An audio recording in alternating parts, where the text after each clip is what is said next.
Pai bendito, Deus santo, glorioso e eterno, nós te damos honra, glória e louvor nesse momento. E pedimos que tu fales conosco agora, pelo poder da sua palavra, que haja graça nesse culto, que haja poder de Deus se manifestando neste culto, que o Senhor seja louvado e coroado com muitas coroas através desse culto, que almas sejam alcançadas, Senhor, vidas sejam alcançadas, salvas, que pecadores sejam reconciliados contigo, Senhor, mediante a cruz de Cristo. Deus, meu Senhor, eu sei que o Senhor não tem falado em muitos lugares, eu sei que a sua presença tem se ausentado de muitos lugares, mas por causa da sua grande misericórdia, do seu infinito amor, fala com esse povo, Senhor, fala conosco, lembra das alianças que fizeste com nossos pais e que chegou até nós por meio do teu Filho, por causa da sua fidelidade, do seu grande amor com que tem nos amado. Fala, alimenta-nos, salva-nos, santifica-nos, Senhor. Não temos outro bem além de ti, não temos outra rocha além de ti. Nosso Senhor, o Rei da glória, digno de toda a honra e de todo louvor. Amém. Presta atenção para os convidados, para aqueles que não têm vindo aos domingos. Estamos fazendo aqui uma exposição sucinta, breve, do Evangelho, porque nós estamos nos preparando para cumprir a tarefa da grande comissão mundial. Sempre quero refrescar a sua memória. A tarefa da grande comissão consiste na evangelização do mundo. Portanto, ide e pregai o Evangelho a toda criatura da terra. Essa ordem, essa grande comissão, um chamado a uma missão, é dado a toda a igreja. Todo o cristão está debaixo da ordem da evangelização. Então é nosso dever ir e anunciar, pregar, testemunhar do Evangelho de Cristo a todos os seres humanos da terra. Mas antes de irmos, nós precisamos aprender o que é o Evangelho, porque Jesus, ele deu o conteúdo a qual levar. Ele disse: ide e pregai, anunciai, ensinai, entregai o Evangelho. Não é uma outra doutrina, um outro ensinamento, ou um outro credo, ou um ensinamento que é fruto de uma imaginação ou de uma religião. Mas ele foi específico e claro no teor da mensagem a ser divulgada, pregada. É o Evangelho de Jesus Cristo. Então, antes de irmos e evangelizarmos e pregarmos, precisamos aprender o que é o Evangelho, o que pregar, no que consiste a mensagem do Evangelho. Porque na nossa cultura moderna, contemporânea, o evangelicalismo brasileiro, mundial, e principalmente norte-americano, perdeu o perfil do Evangelho bíblico, está ensinando outro Evangelho, que não é o Evangelho de Cristo. Um Evangelho indolor, um Evangelho de bem, prazer e conforto terreno, excluindo a eternidade do pecador. Um Evangelho que consiste em promessas de âmbito terreno, do hoje, do aqui e do agora, onde Cristo virou o despachante de bênçãos do Senhor, bênçãos terrenas e materiais. Mas nós sabemos que biblicamente o Evangelho não consiste nisso. Um Deus justo e santo, que perdoa e justifica pecadores, merecedores do inferno, através da morte e ressurreição do seu Filho na cruz. Ao morrer e ressuscitar, ele sofre a ira de Deus, satisfaz a justiça divina, ressuscita ao terceiro dia e ordena que todos os homens se arrependam dos seus pecados e creiam no Evangelho, para que venham tempos de refrigério e sejam apagados os seus pecados. Uma vez que o homem crê na mensagem do Evangelho, que consiste na morte e ressurreição de Jesus, este é justificado dos seus pecados.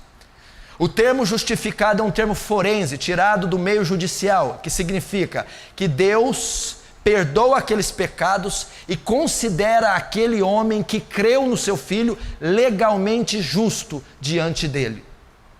Uma vez que aquele homem é justificado, é-lhe dado, outorgado o poder do Espírito Santo, para que ele cresça em santificação.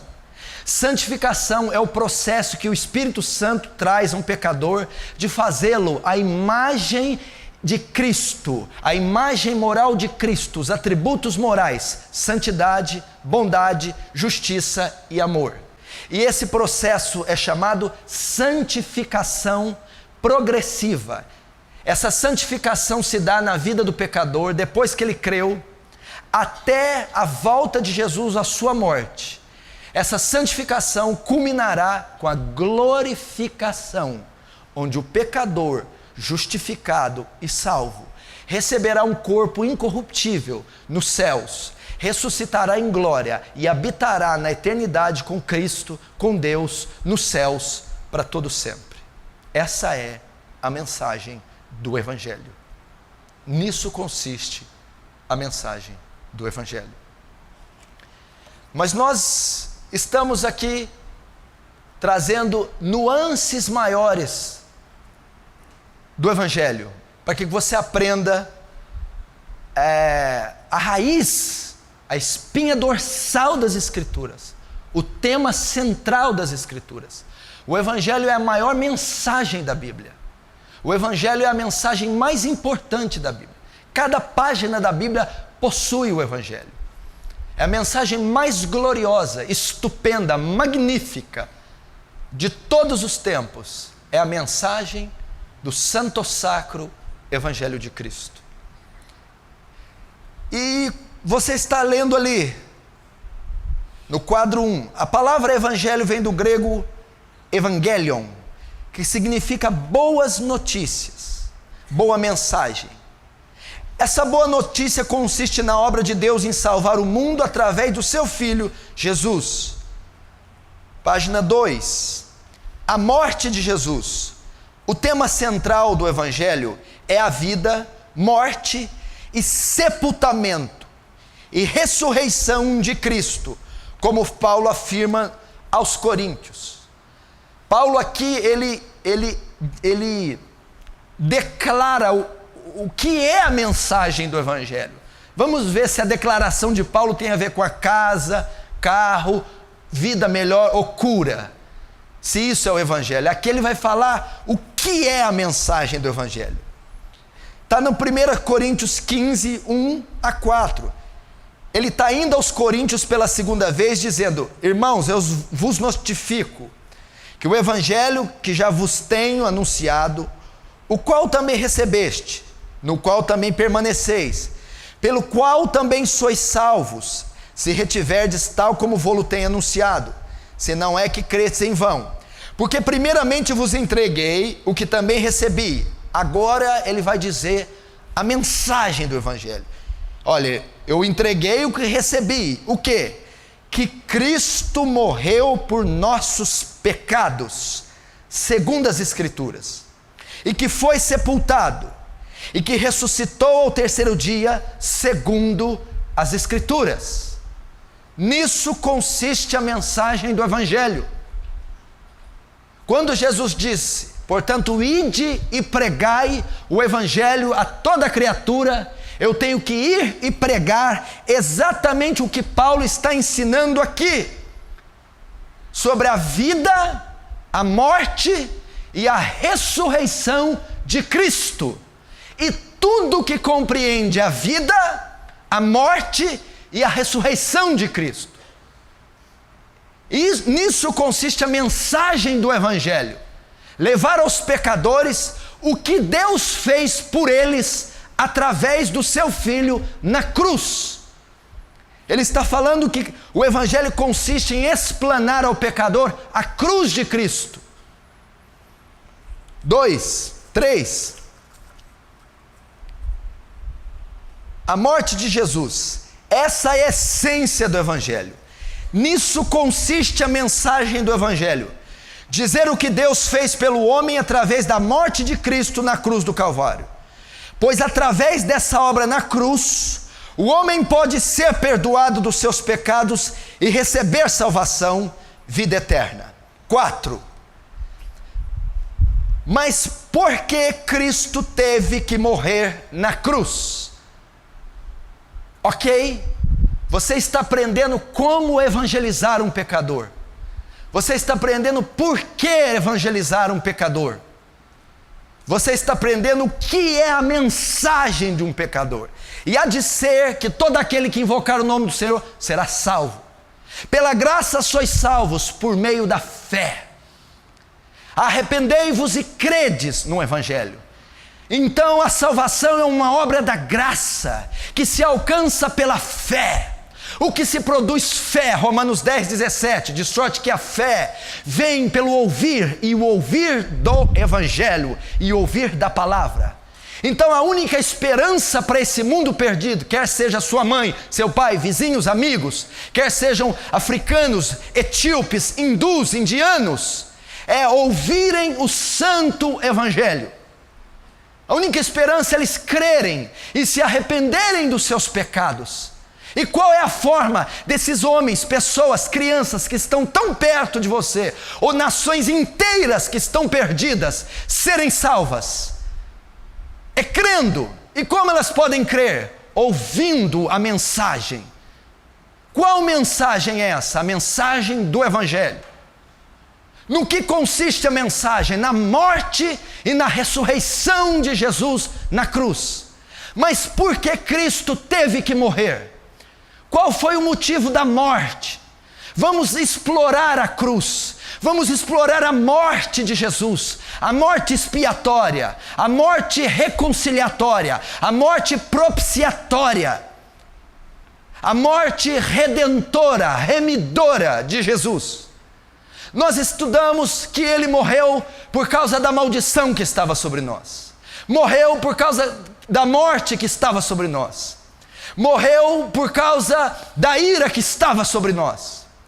Depois nós estudamos que ele morreu por causa do caráter de Deus. Você não pode pregar o Evangelho, você não pode entender o Evangelho, se você não entender o caráter de Deus, quem Deus é.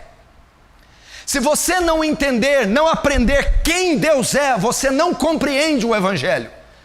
Deus é santo e Deus é justo. A santidade de Deus fala da impecabilidade de Deus e da pureza de Deus, da distinção e da separação de Deus. Ser santo significa que Deus é contrário a tudo que é contra a sua natureza. A sua natureza é pura, santa. Logo, a santidade de Deus faz com que ele rejeite qualquer tipo e espécie de pecado. Então todo o pecado é uma ofensa contra a santidade de Deus. Por isso Cristo teve que morrer na cruz, porque ao assumir nosso pecado, ele passa a ser o ofensor da santidade de Deus. Então eu tenho que aprender esse atributo. Segundo, a justiça de Deus. A justiça fala da excelência moral de Deus, fazer valer a sua justiça. Pecados são considerados como crimes. Deus, como um juiz que faz valer sua justiça. A justiça de Deus demanda que ele condene, que ele puna os criminosos e os pecadores. Uma vez que os nossos pecados, crimes, foram lançados em Cristo, Deus, a justiça de Deus ordena que ele a satisfaça e que ele puna o transgressor. Então ele pune Jesus matando-o na cruz. Por isso ele teve que morrer na cruz. Por causa do caráter de Deus. Terceiro, por que Jesus teve que morrer na cruz? Por causa do caráter do homem, da natureza do homem. Nós vamos aprender hoje sobre a natureza do homem. Presta atenção, se Deus não fosse santo, nem justo, não haveria necessidade de evangelho, não haveria necessidade da morte de Jesus. Uma cidade que não tem lei, não tem justiça, há necessidade de ter cadeias? Há necessidade de ter punições? Não há necessidade. Uma vez que a cidade não tem lei, não tem justiça, cada um pode fazer o que quiser. Não há punição, não há julgamento. Agora, uma vez que essa cidade possui justiça, possui leis, os criminosos têm que pagar pelos crimes. E aí há julgamento. A justiça de Deus ordena que haja um evangelho, que haja a morte expiatória de Cristo. Os atributos de Deus exigem isso. Terceiro, a natureza do homem. Vamos estudar isso. 4. Mas por que Cristo teve que morrer? Por causa da natureza e do caráter do homem. Para compreendermos por que Jesus Cristo teve que morrer na cruz, necessitamos aprender algo sobre o caráter do homem. É a doutrina conhecida como antropologia. É um termo de origem grega formado por duas palavras, anthropos, que quer dizer homem, ser humano, e logos, ou logia, que quer dizer conhecimento, estudo. É a doutrina que estuda o homem, a doutrina que estuda o caráter e a natureza do ser humano. É chamado antropologia na teologia. Para entendermos por que Jesus teve que morrer na cruz, e Jesus morrer na cruz é a mensagem do Evangelho, para entendermos a mensagem do Evangelho, nós temos que conhecer a doutrina do homem, a natureza do homem, para saber por que Jesus morreu na cruz. 5. Por que Jesus teve que morrer na cruz? Por causa da natureza e do caráter do homem. Primeiro, vamos aprender a formação do homem.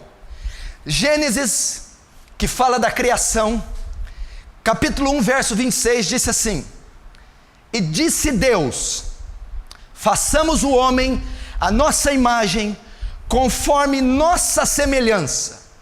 No princípio o homem foi formado à imagem e semelhança de Deus. Nenhuma outra criatura foi feita à sua imagem e semelhança, apenas o homem. O que isso significa? O homem possui algumas características que só Deus possui. Vamos aprender aqui da natureza do homem. Primeiro, o livro de Gênesis, ele narra a criação do cosmos, a criação do universo, a criação do planeta Terra e a criação do homem.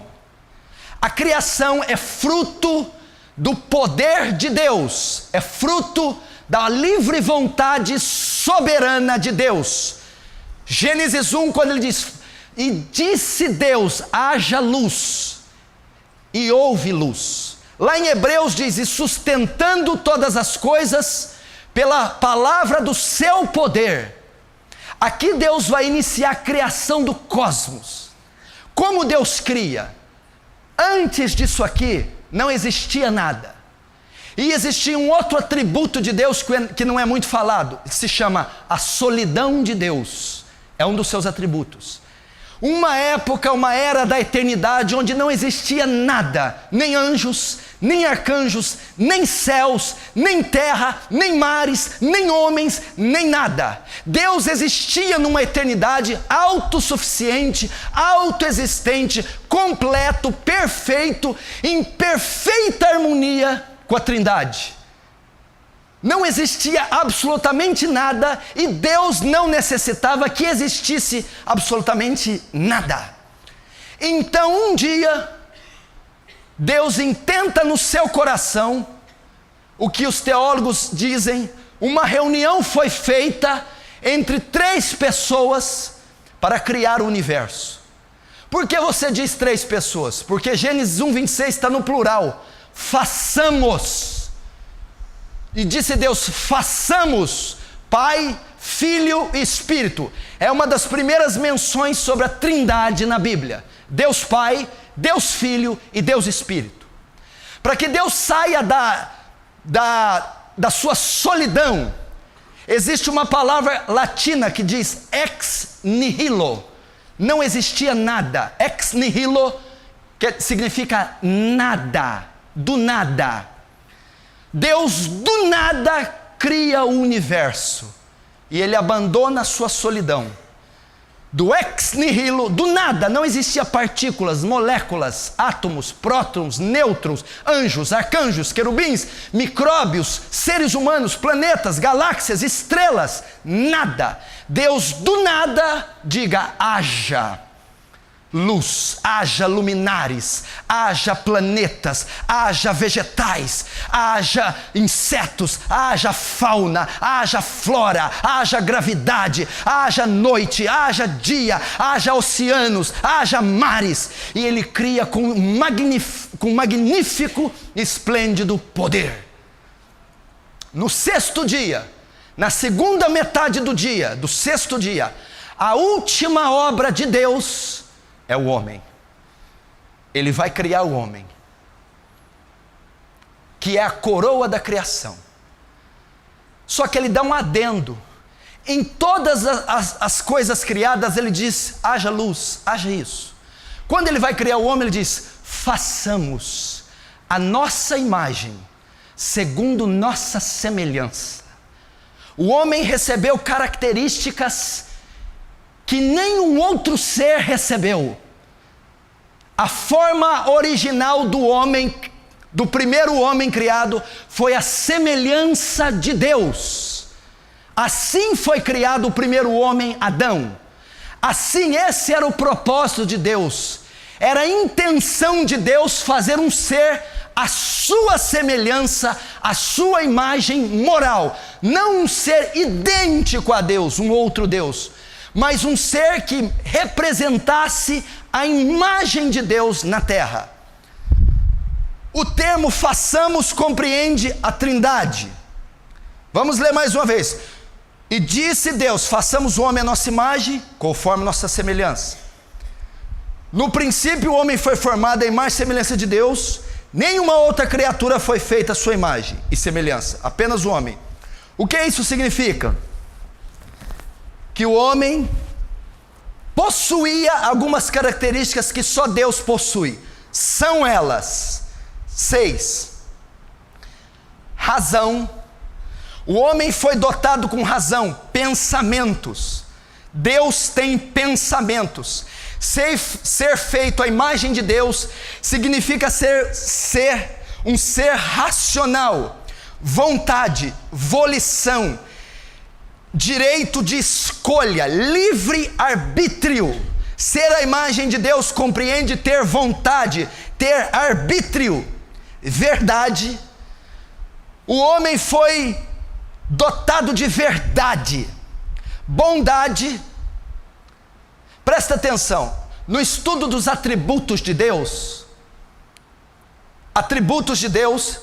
é um estudo da teologia que estuda as características e qualidades que Deus possui. Nesse estudo há 2 categorias de atributos: atributos não comunicáveis e atributos comunicáveis. Atributos que Deus comunica, partilha com o homem, e atributos que Ele não pode partilhar com o homem. Por exemplo, atributos incomunicáveis: onipotência, só Deus pode ter todo o poder, ninguém pode ter, e Ele não comunica isso com ninguém. Onipresença, estar em todos os lugares ao mesmo tempo, é um atributo que Deus não comunica, não dá a ninguém. Onisciência, ter todo o saber, Ele não dá. Infinitude, eternidade, atributos incomunicáveis.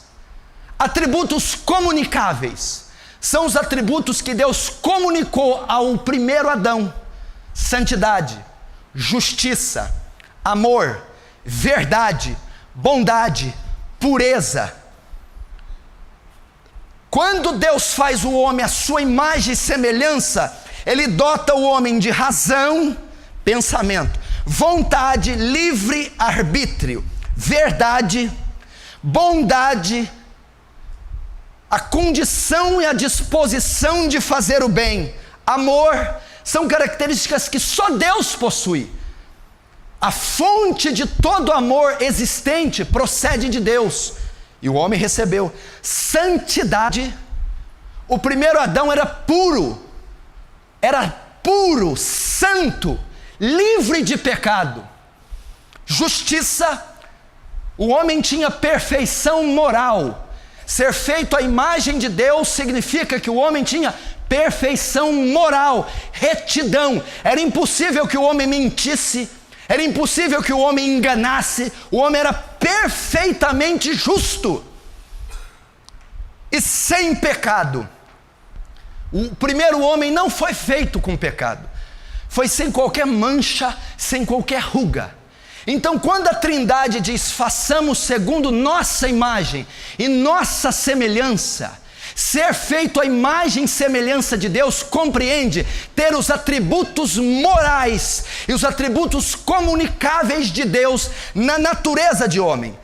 Olha lá, as palavras imagem e semelhança no original hebraico significam fazer algo similar, não idêntico. É como se eles dissessem: façamos o homem como nós, para que nos represente, para que seja um pequeno Deus na terra, para que seja um reflexo de Deus. Quando alguém ver amor no homem, vai ver o amor de Deus. Quando ver justiça no homem, verá a justiça de Deus. Quando ver santidade no homem, verá a santidade de Deus.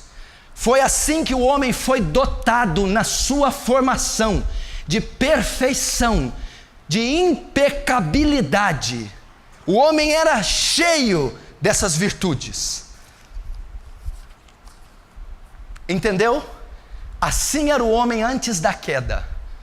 Assim foi o propósito, o sonho, o plano de Deus: criar uma criatura semelhante a Ele. Presta muita atenção.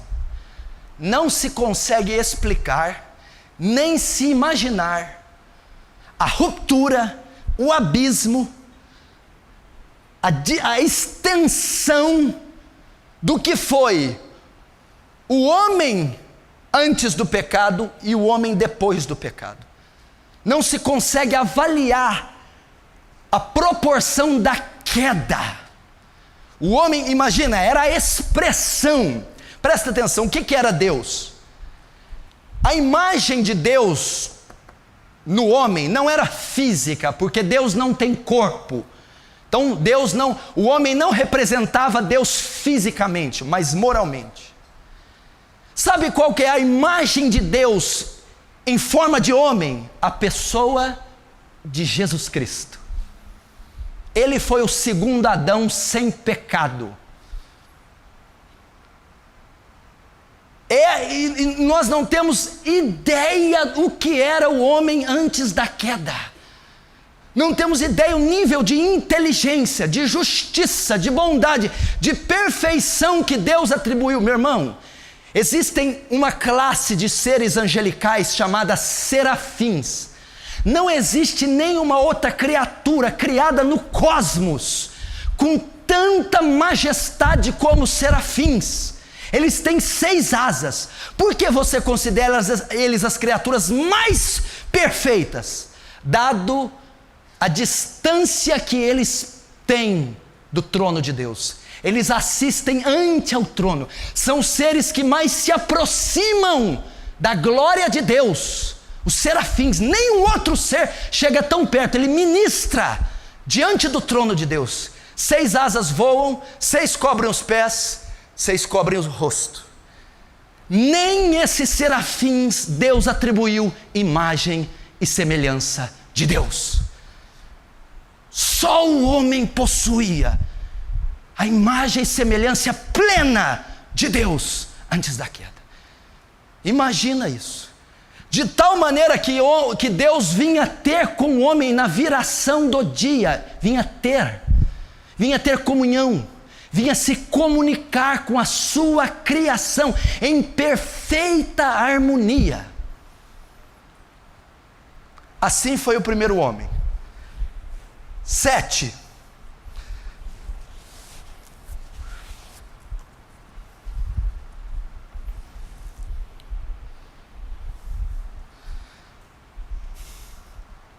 Lembrando que estamos estudando por que Cristo teve que morrer. Agora vamos ver Gênesis 1:31. E viu Deus tudo quanto tinha feito, e eis que era muito bom. E foi tarde de manhã o sexto dia. Não, aqui não chegou onde que eu pensei não. Vamos ver de novo para eu não perder o fio da meada. Lembrando que estamos estudando por que Cristo teve que morrer. Por causa da natureza do homem. Aqui Deus vai fechar a criação para você compreender o que foi o homem. Gênesis 1:31. E viu Deus tudo quanto tinha feito, e eis que era muito bom, e foi tarde e manhã, o dia sexto. O homem foi criado bom, santo, justo e sem pecado. Gênesis 1:31 encerra o período da criação. Deus conclui a criação em 6 dias. E a última obra da criação foi o homem. E Deus declara qual era a qualidade do que ele criou. E viu Deus que tudo que tinha feito era muito bom. O homem foi criado bom, o homem foi criado justo, o homem foi criado santo, o homem foi criado sem pecado.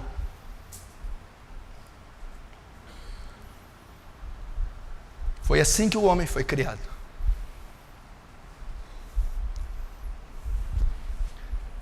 Oito.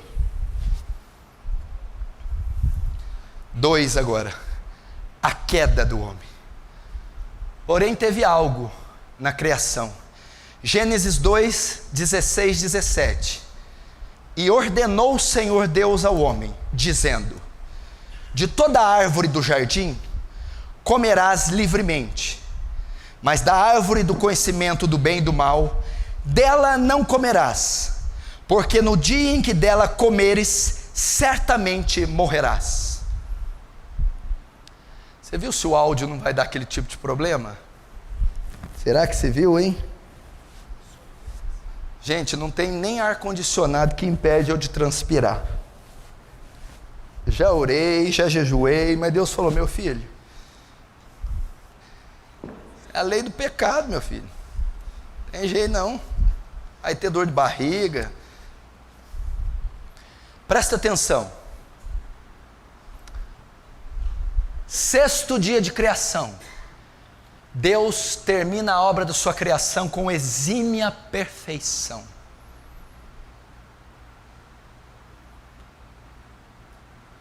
A criação do cosmos não foi um ato fortuito de Deus. Foi plano da sua soberania. Foi pensado. Foi feito com exímia perfeição.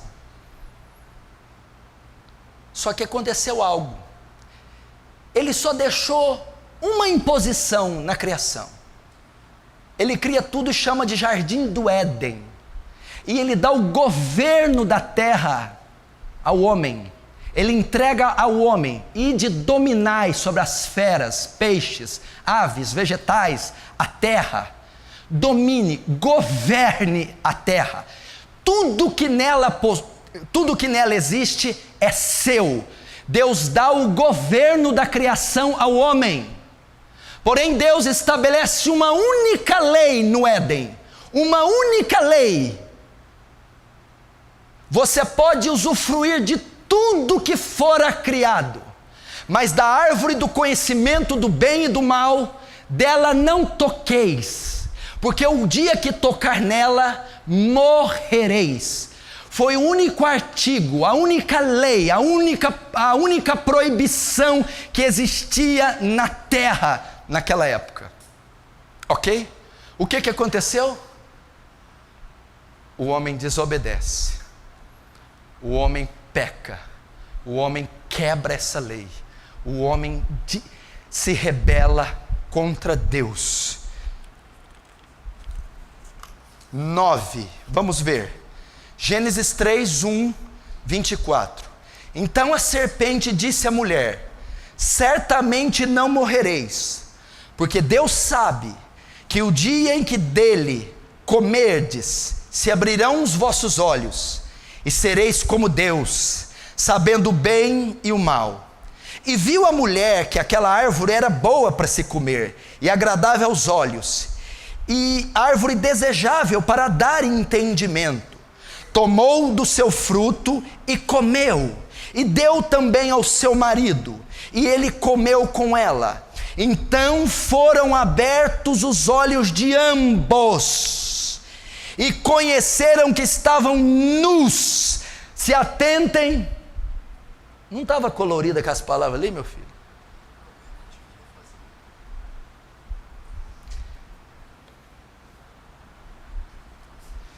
Estou achando que o urso era o Adão, viu?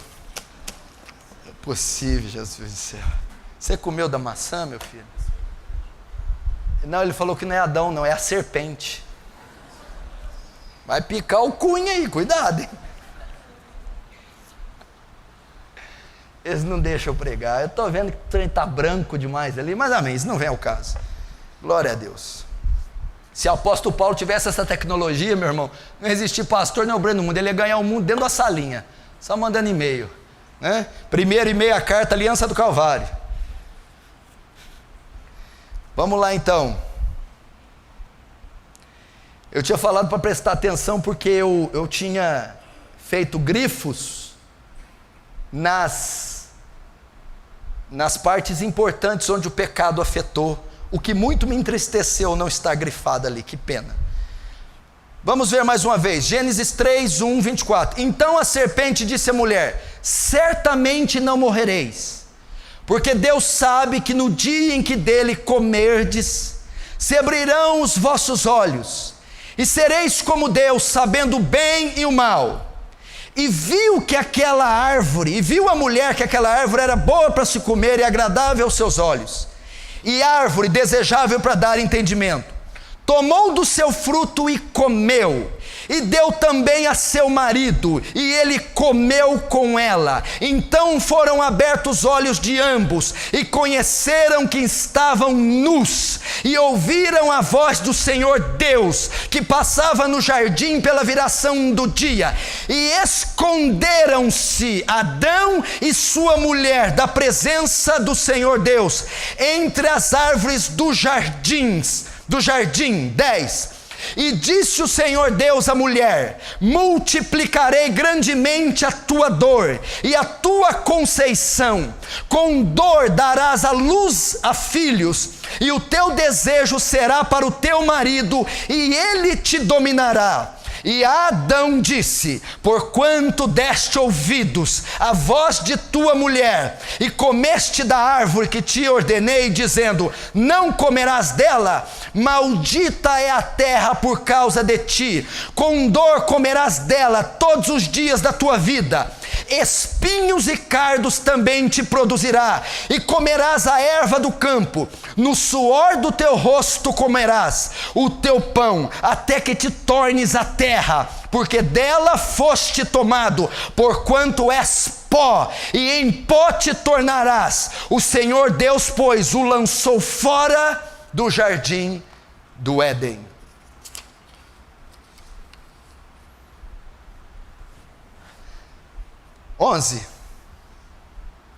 Essa atitude de desobediência do homem é o que caracterizamos como pecado. Entendeu?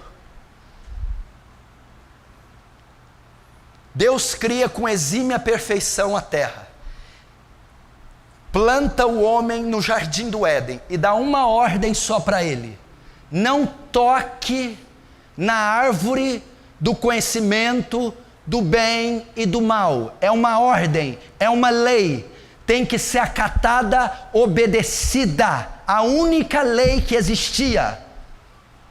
Não toquem nela. O que acontece? A serpente, ali influenciada por Satanás, tenta a mulher, tenta ela, influencia, seduz a mulher, Eva, para que comesse. A mulher cai em tentação, é influenciada pela proposta, pela sedução da serpente e come do fruto, toca nessa árvore e dá também ao marido. E o marido, influenciado pela esposa, Adão, também come. Quando eles comem, descobrem que estão nus, sentem vergonha, ouvem a voz de Deus, se escondem, sentem medo. Quando Deus chama, sentem culpa. O pecado entrou na terra, o pecado entrou na raça humana. Então Deus começa a lançar maldições sobre a terra. Mulher, com dores dará a luz. Homem, do suor do teu rosto comerás. Terra, maldita serás por causa do homem. Então o pecado se instala na humanidade, o pecado entra na vida do homem, entra no cosmos, entra na criação, entra na natureza do homem. Essa atitude de desobediência do homem é o que caracterizamos como pecado. A palavra pecado vem do grego hamartia, que significa perda da marca. O homem perdeu a marca, perdeu as características da imagem de Deus, perdeu os atributos morais de Deus. Pastor, o homem ainda tem alguns atributos de Deus? Claro que ele tem, mas ele perdeu a plenitude do que ele tinha. Ainda mesmo em pecado, ele consegue ter algumas características da natureza de Deus, mas com o pecado ele perdeu, perda da marca. E errar o alvo significa, ou seja, sair do propósito original, desviando-se da lei de Deus por desobediência. Adão e Eva erraram o alvo, saíram do alvo, desobedeceram a lei de Deus, perderam a marca de Deus. Isso se chama pecado.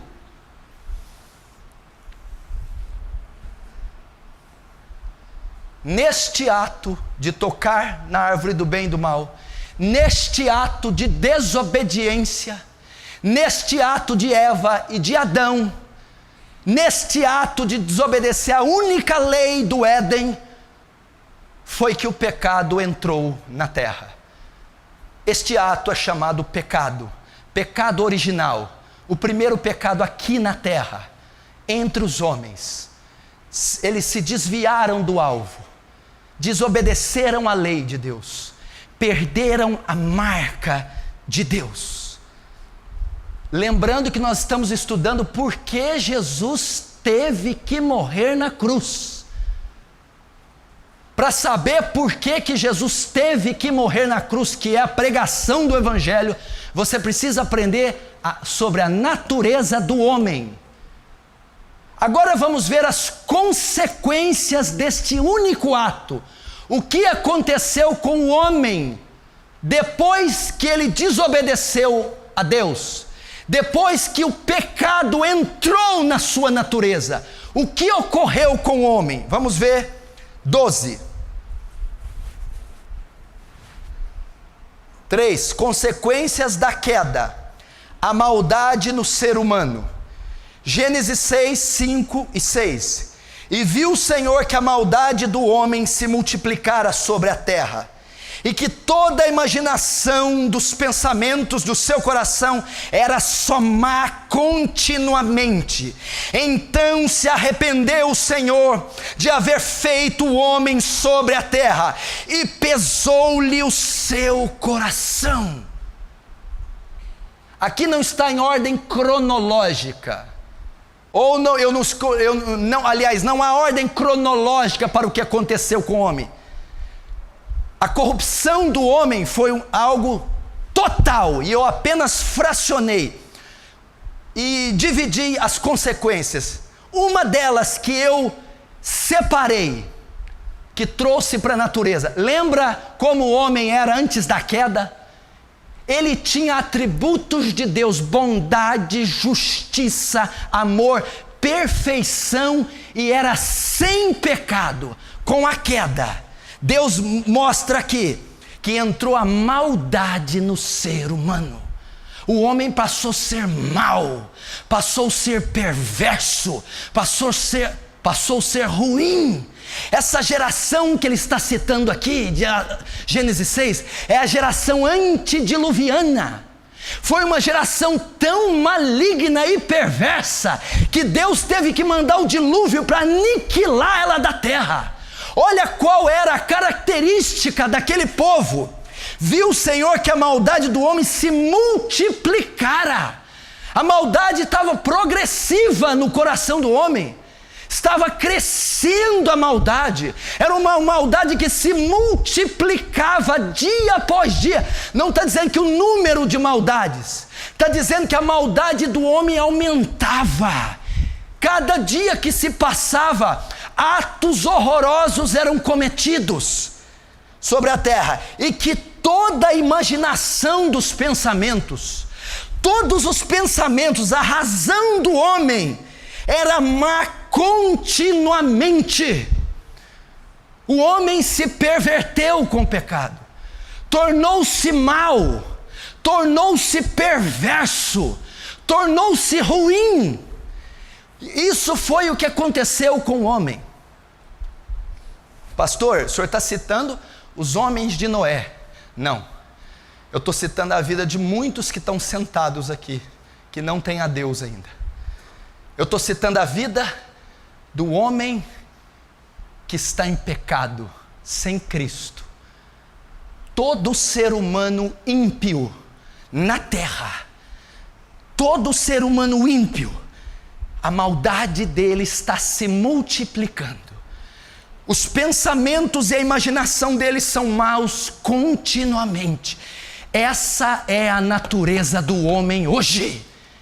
Esse é o estado da humanidade hoje: maldade, perversão. Essa foi a consequência do pecado na natureza do homem, fazê-lo maligno. E qualquer ser humano em todo o globo terrestre sem Cristo é exatamente este homem que eu estou descrevendo aqui. A maldade se multiplicava e toda a imaginação dos pensamentos era má continuamente. 13. Consequências da queda: corrupção do coração.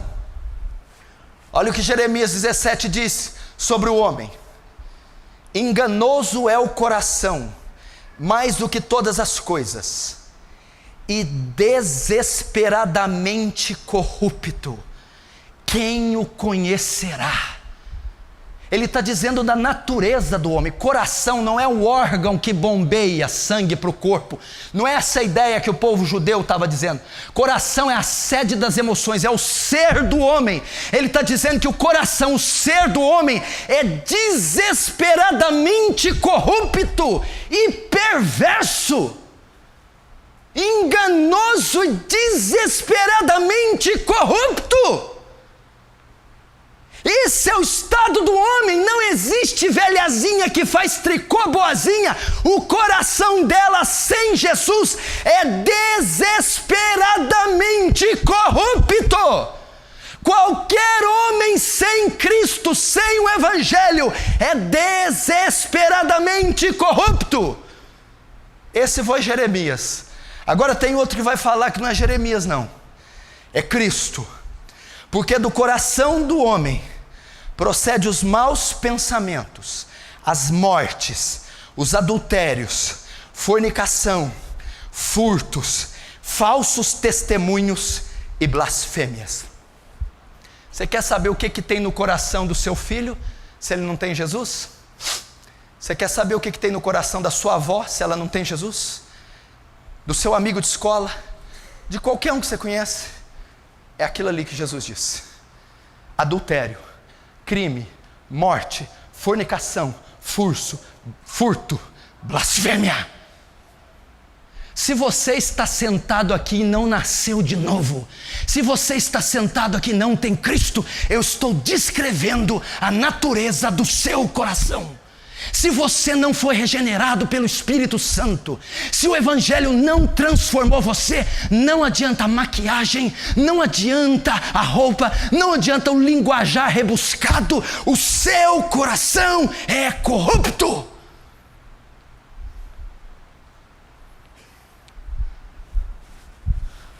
Somos todos Adolf Hitlers potenciais. Todos. Você pode dizer: eu nunca matei, eu nunca adulterei, eu nunca forniquei, eu nunca furtei, eu nunca blasfemei. Não é isso que Jesus está dizendo. Ele está dizendo: ainda que você não tenha cometido isso, isso habita no seu coração. Ainda que você não tenha matado ninguém, o desejo de matar está no coração. Ainda que você não tenha adulterado com ninguém fisicamente, o desejo do adultério está no coração daquele homem sem Deus. Adolf Hitler, um dos maiores fascínoras da história, um dos homens mais malignos e perversos, responsável pela morte de 6 milhões de judeus e quase 50 milhões de pessoas na Segunda Guerra Mundial. O protótipo do anticristo, a personificação do mal. Um homem virulento, maligno e perverso. Mas nós, ainda que não façamos as atrocidades de Hitler, temos todas elas no nosso coração. A única coisa que contém isso é a graça de Deus, que não permite que esse mundo seja destruído.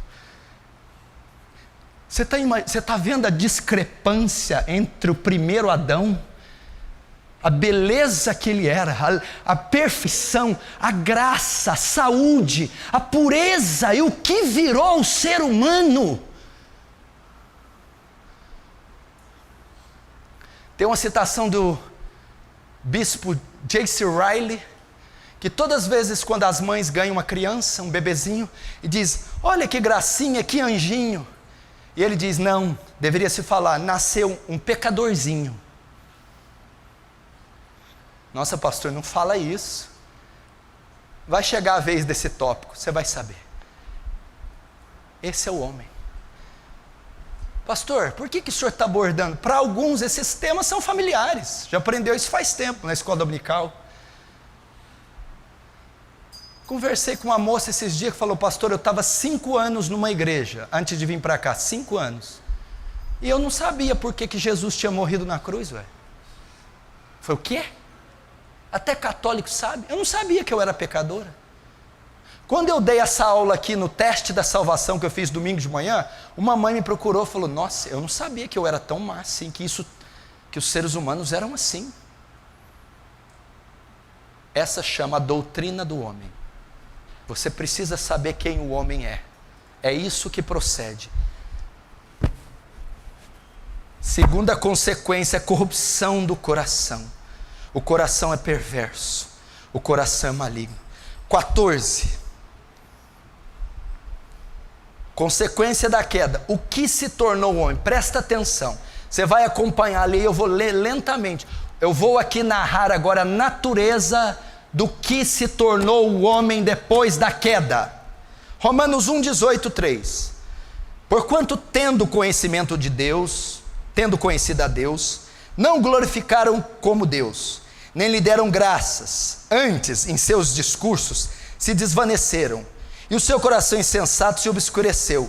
Dizendo-se sábios, tornaram-se loucos, e mudaram a glória do Deus incorruptível em semelhança da imagem de homem corruptível, e de aves, e de quadrúpedes, e de répteis. Por isso também Deus os entregou às concupiscências de seus corações, à imundícia, para desonrarem seus corpos entre si, pois mudaram a verdade de Deus em mentira, e honraram e serviram mais a criatura do que o Criador, que é bendito eternamente. Amém.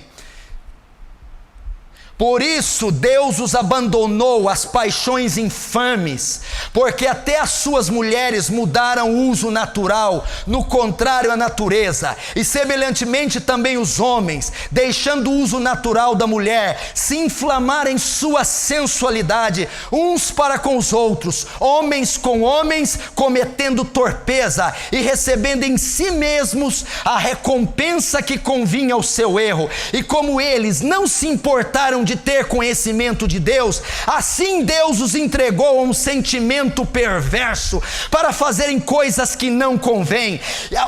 Eu estou retratando aqui o estado do homem sem Jesus hoje, da queda.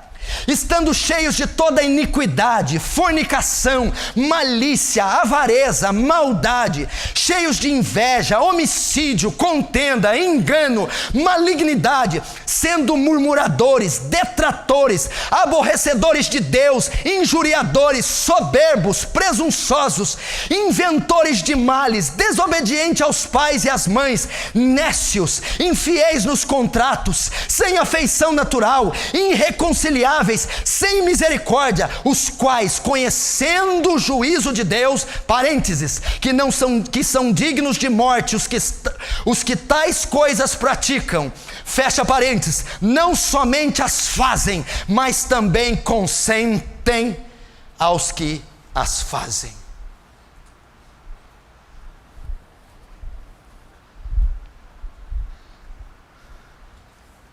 É forte falar isso, mas se você está sentado aqui hoje e não tem a Jesus, e não se converteu, eu acabei de descrever o seu caráter, a sua condição. Isso aqui não está, isso não está separado só para uma categoria de pessoas. Todos os descendentes de Adão, toda a raça humana sem Jesus, consiste nisso que eu acabei de declarar. Ah, pastor, eu não acho assim. O que você acha não me interessa. O que me interessa é o que a Bíblia diz. E a Bíblia é a palavra de Deus inerrante, verdadeira, veraz. E a palavra de Deus declara que o homem é assim. Todo homem sem Jesus é isso aqui. Essa é a natureza do homem. Você está entendendo por que Jesus teve que morrer? O que isso aqui que o senhor está falando tem a ver com o Evangelho? Hein, Jean? O que tem a ver com o Evangelho? O que tem a ver com o Evangelho isso aqui? O que tem a ver com a morte de Jesus? Jesus, ao morrer, assumiu essa natureza na cruz. Ao assumir isso aqui para ele teve que ser punido na cruz. Por isso que você não vai entender o Evangelho se não entender a natureza do homem. Isso aqui é você, ó. Quando você se converteu, isso aqui passou para Jesus. Quando isso aqui passou para Jesus, a natureza do homem, a natureza de Deus responde com punição. Quem que vai punir? Quem tem isso sobre si. Quem levou isso sobre si? Jesus. Por isso ele teve que morrer na cruz, porque ele assumiu a sua natureza naquela cruz. Está entendendo? Pastor, e se eu não converti? Isso aqui está sobre você, e você vai ter que pagar no dia do julgamento, com a condenação. Vamos continuar. Acabou não.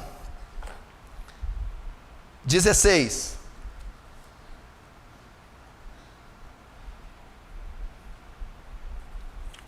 Não, 17.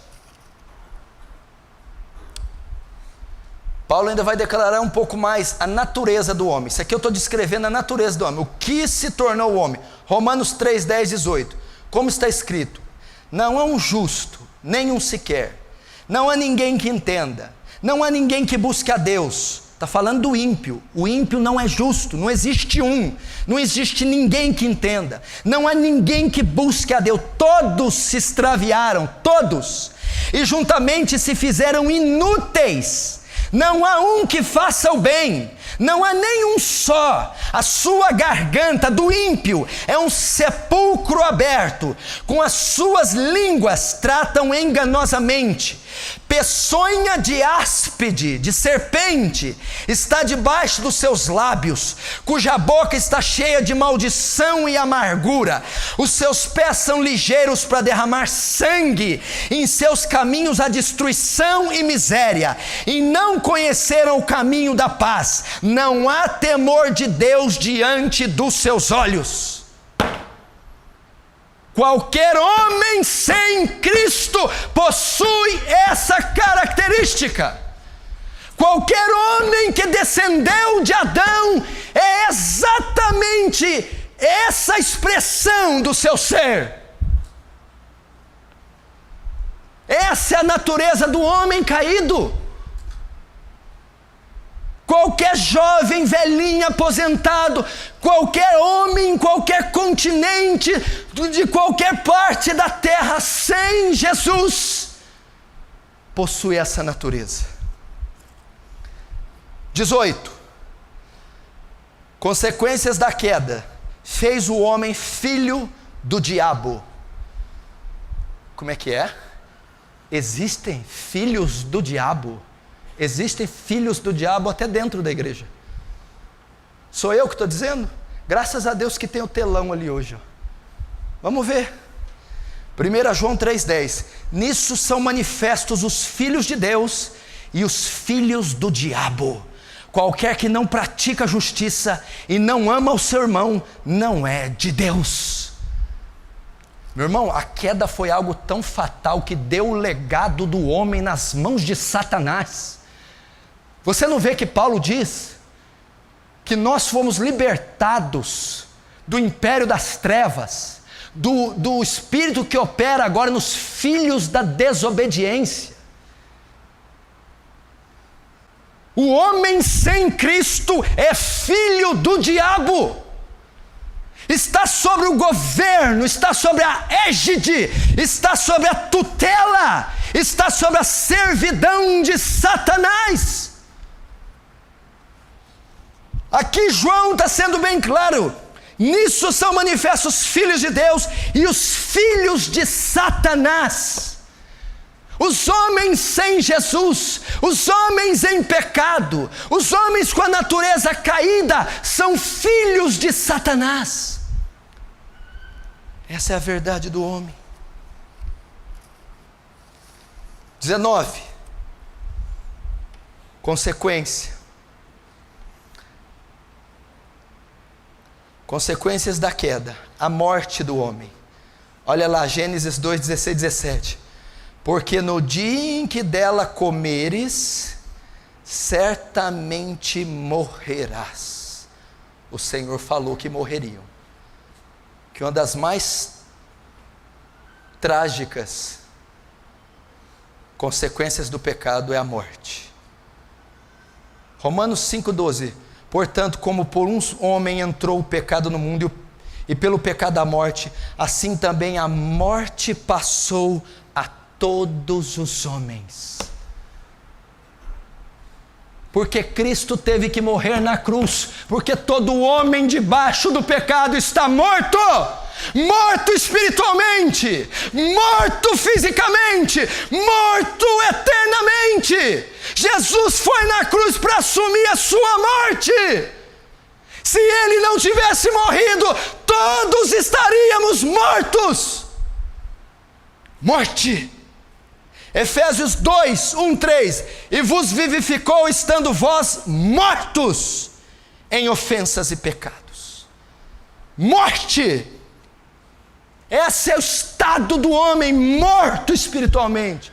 Vai morrer fisicamente, porque antes da queda o homem era imortal, passou a ser mortal, sujeito à morte física, sujeito à morte moral e sujeito à morte espiritual.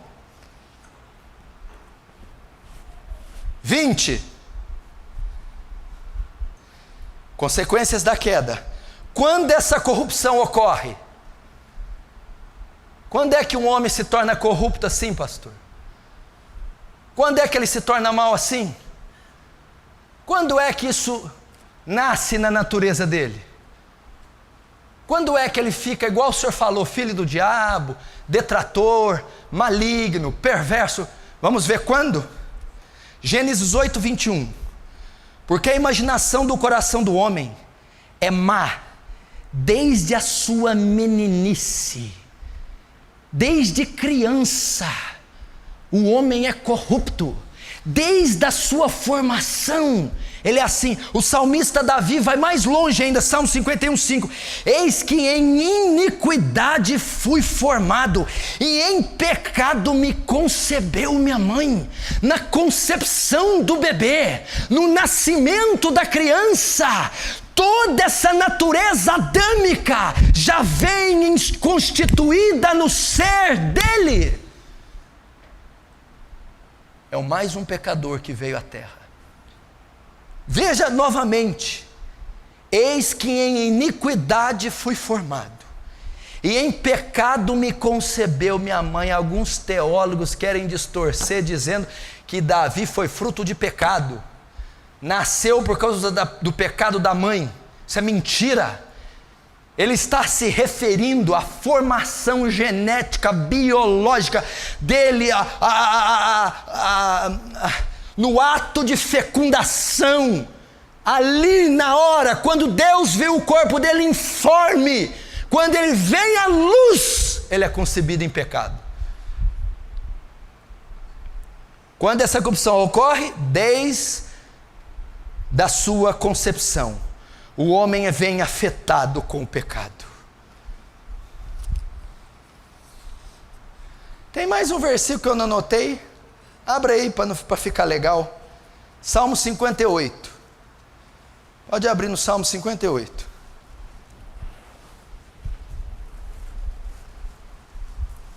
Salmo 58, verso 3. Eu não coloquei, eu esqueci. Desviam-se os ímpios desde a sua concepção, nascem e já se desencaminham. Está aí, ó.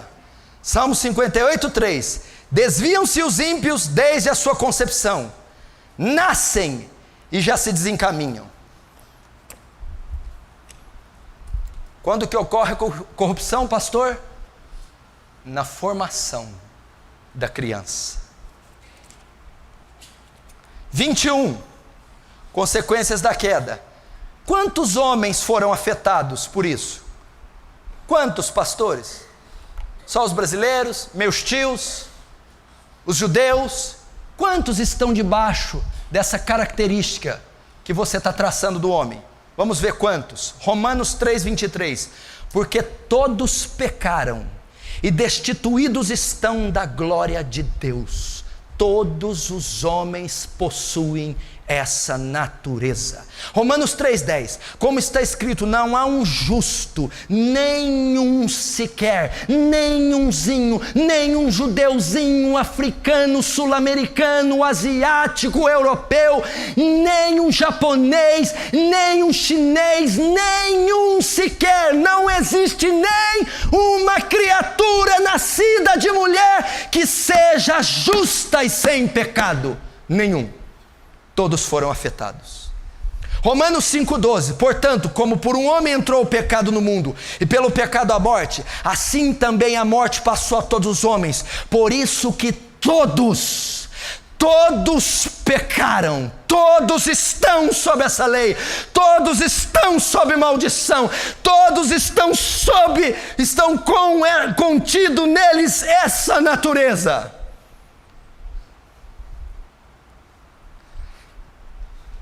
22, pra você assustar um pouquinho mais. Você achar que não tem velhinha de crochê não, meu filho. Cuidado com aquela agulha dela, viu? Dá para atravessar um rim ali. Se for no pulmão, ela tem força para atravessar teu pulmão, viu? Não tem, urso?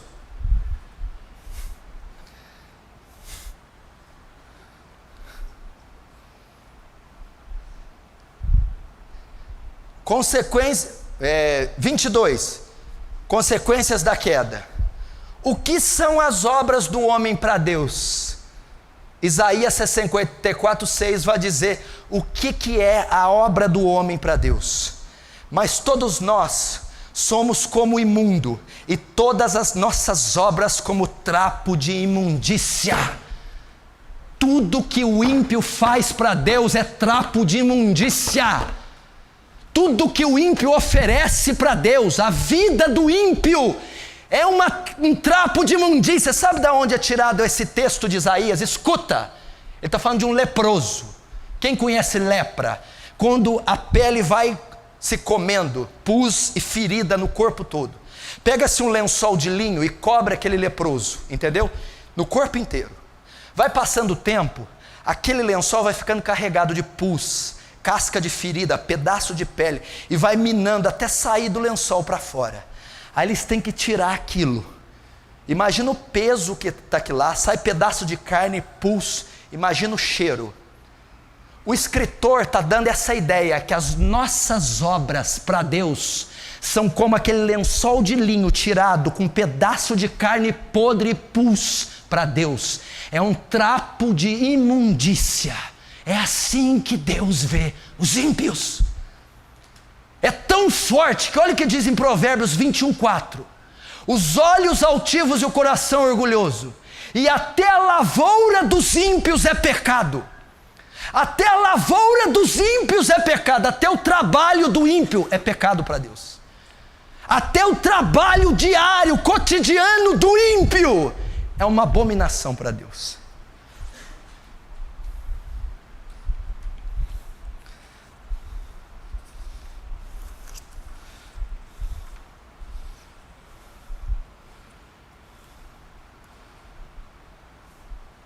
Último, 23. Consequências da queda. Principal consequência. Apocalipse 20, 13 e 15.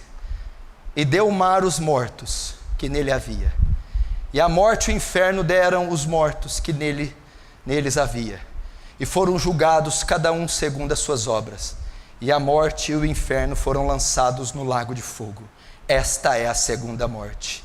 E aquele que não foi achado escrito no livro da vida foi lançado no lago de fogo. Principal consequência do pecado: condenar o pecador a passar a eternidade no inferno.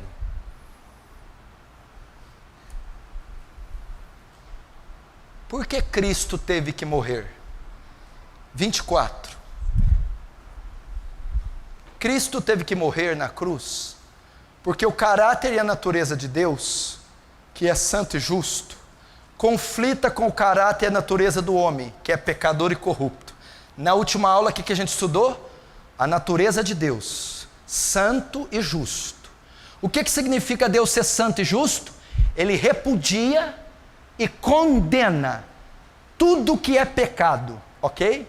Isso é ser santo e justo. Natureza do homem é tudo que é corrupto e pecado. Então a natureza de Deus conflita com a natureza do homem. Uma vez que Cristo assumiu a natureza do homem e os seus pecados, Deus teve que puni-lo. Essa punição foi sua morte na cruz. Eis o Evangelho de Cristo.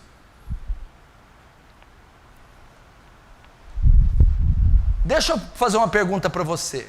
Eu acabei de narrar aqui como é um pecador. Suponhamos que eu tenha narrado a vida de uma pessoa, ela estivesse sentada aqui e essa 1h20 que eu estou pregando, eu estivesse falando dela. O que você faria com ela, com um ser desse tipo aí? Um ser assim, que está ali numa camisa de força: se vocês me soltar, eu vou detonar a bomba, estrangular bebê, vou estuprar a gente, vou botar fogo em tudo, vou matar tudo. O que você faria com um cara desse?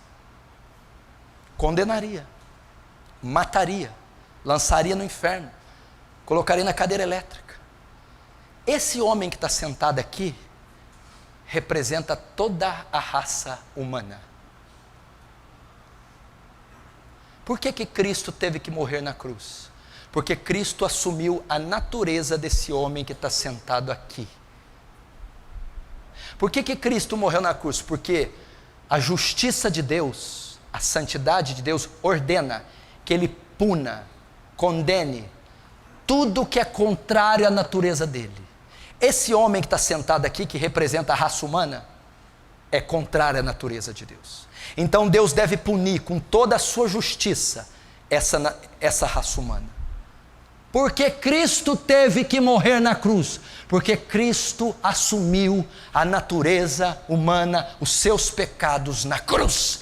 Então Deus, para não punir a raça humana, todo aquele que crê no seu Filho é salvo pela punição que o seu Filho levou na cruz. Por isso Jesus teve que morrer na cruz.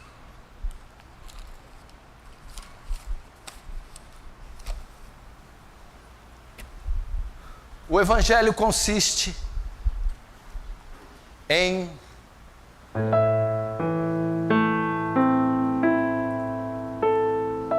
anunciar ao homem a boa nova de salvação. Deus se fez carne, habitou entre nós. Vimos a sua glória como glória do unigênito do Pai, cheio de graça e de verdade. Passou curando e libertando os oprimidos do diabo. Morreu numa cruz romana debaixo de maldição. Naquela cruz assume a forma de homem e assume os pecados dos homens. Ao assumir os pecados, sofre a violenta ira de Deus e o abandono do Pai, como quando diz: Elohim, Elohim, lama sabachthani. Deus meu, por que me desamparaste? Naquela cruz, Isaías 53, ele foi moído por nossas transgressões. Ele foi transpassado por nossas iniquidades. O castigo que nos traz a paz estava sobre ele, e pelas suas chagas fomos sarados. Morre debaixo da ira de Deus, carregando o nosso pecado. Ao terceiro dia, ressuscita dos mortos, declarando para os céus, para os infernos, para os homens, que o Pai aceitou aquele sacrifício, e agora com a sua ressurreição, possibilita todos os homens, em todos os lugares, a se arrependerem dos seus pecados e serem salvos. Essa é a mensagem do Evangelho. Por que Cristo teve que morrer? Por causa da natureza do homem má, que conflita com a natureza de Deus, justa. Uma vez que Deus assume a natureza, que Cristo assume a natureza do homem, Cristo tem que morrer na cruz. Vamos fechar os olhos.